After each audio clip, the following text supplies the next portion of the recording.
नमस्कार, एजुकेशन नगरी के खास पेशकश एजुकेशन बुलेटिन में आपका स्वागत है। मैं हूं ललित वर्मा। चलिए रुक करते हैं शिक्षा जगत से जुड़ी बड़ी खबरों की ओर। चतुर्श्रेणी कर्मचारी भर्ती में पदों की संख्या बढ़ाने की मांग के साथ ही पदों के वर्गीकरण को सही करने की मांग लगातार जोर पकड़ रही है।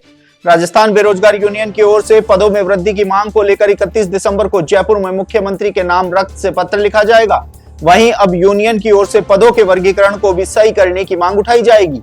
यूनियन अध्यक्ष हनुमान किसान ने बताया है कि चतुर्श्रेणी कर्मचारी भर्ती को लेकर 60,000 पदों पर वादा किया था, लेकिन वादे से करीब 7,000 पद कम दिए हैं। ऐसे में अब रक्त से पत्र लिखते हुए सरकार को उनका वादा याद दिलाया जाएगा। वहीं हनुमान किसान ने कहा है कि पदों के वर्गीकरण में एमबीसी, ओबीसी, एससी और एसटी वर्ग के अभ्यर्थियों को भारी नुकसान हो रहा है। ऐसे में 31 दिसंबर को पदों के वर्गीकरण को भी सही करने की मांग को लेकर मुख्यमंत्री के सामने मांग रखी जाएगी। साथ ही सक्षम स्तर पर पदों के वर्गीकरण को सही करने की मांग को लेकर वार्ता भी की जाएगी। राजस्थान लोक सेवा आयोग ने नए साल के आगाज से पहले ही प्रदेश के लाखों बेरोजगार युवाओं को बड़ी सौगात दी है। आयोग ने वर्ष 2026 में आयोजित होने वाली विभिन्न प्रतियोगी परीक्षाओं का प्रस्तावित कैलेंडर जारी कर दिया है।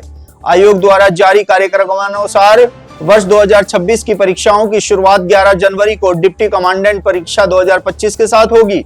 वर्तमान में जारी कार्यक्रम के तहत जनवरी से नवंबर माह तक आयोजित होने वाली 16 भर्ती परीक्षाओं की प्रस्तावित दिनांक जारी कर दी गई है।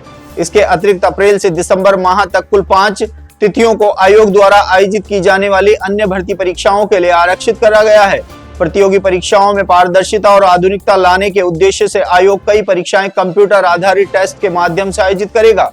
आयोग के अध्यक्ष उत्कल रंजन साहू ने बताया कि परीक्षा कैलेंडर समय पर जारी करने का मुख्य उद्देश्य अभ्यर्थियों को प्रॉपर प्लानिंग का अवसर देना है। उन्होंने कहा है कि विज्ञापनों के साथ ही उसके तुरंत बाद परीक्षा तिथि घोषित होने से अभ्यर्थी मानसिक रूप से तैयार रहते हैं और एक निश्चित समय सीमा में अपनी तैयारी पूरी कर सकते हैं। चतुर्श्रेणी कर्मचारी भर्ती के परिणाम और पद वृद्धि को लेकर अब युवा दो धड़ों में बंटते हुए नजर आ रहे हैं। एक वर्ग जहां पदों में वृद्धि के बाद परिणाम जारी करने की मांग लंबे समय से उठा रहा है, तो वहीं दूसरी ओर अब एक वर्ग समय से परिणाम जारी करने की मांग करने लगा है। भर्ती से जुड़े अभ्यर्थियों का कहना है कि पदों की वृद्धि के चक्कर में परिणाम को अटकाने के लिए कुछ लोग प्रयास कर रहे हैं, जबकि ऐसे अभ्यर्थियों की संख्या ज्यादा है जो समय पर परिणाम जारी करने की मांग कर रहे हैं। अभ्यर्थियों ने आरोप लगाते हुए कहा है कि लाइब्रेरियन और पटवारी भर्ती में आपत्तियां दर्ज होने के कुछ दिन बाद ही प्री डीबी परिणाम जारी कर दिया गया था, लेकिन चतुर्श्रेणी कर्मचारी भर्ती में जानबूझकर परिणाम में देरी की जा रही है, जबकि आपत्तियां बहुत कम प्राप्त हुई थी।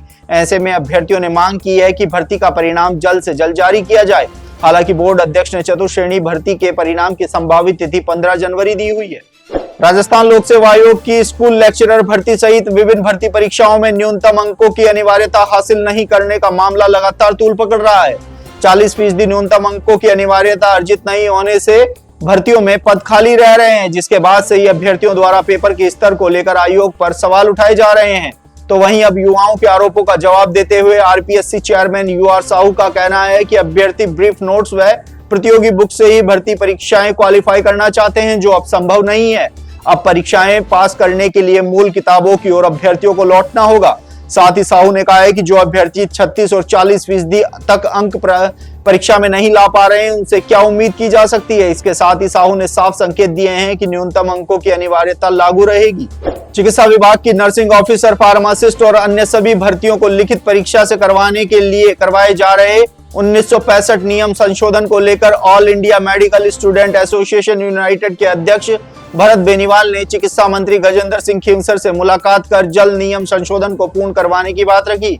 पीवी लिस्ट में चयनित अभ्यर्थियों की समस्या समाधान, सीएचओ भर्ती 2025 की ज्वाइनिंग और कॉमन कैंडिडेट के समाधान के साथ 2022 भर्ती की वेटिंग लिस्ट निकालने की बात से भी मंत्री को अवगत कराया गया, जिसके बाद चिकित्सा मंत्री गजेंद्र सिंह खींवसर ने सभी बातों पर सकारात्मक जवाब दिया और सभी मांगों को जल्द पूरा करने का आश्वासन भी दिया। तो ये थी शिक्षा जगत से जुड़ी तमाम बड़ी खबरें। कल फिर से आपके साथ रूबरू होंगे, तब तक के लिए नमस्कार।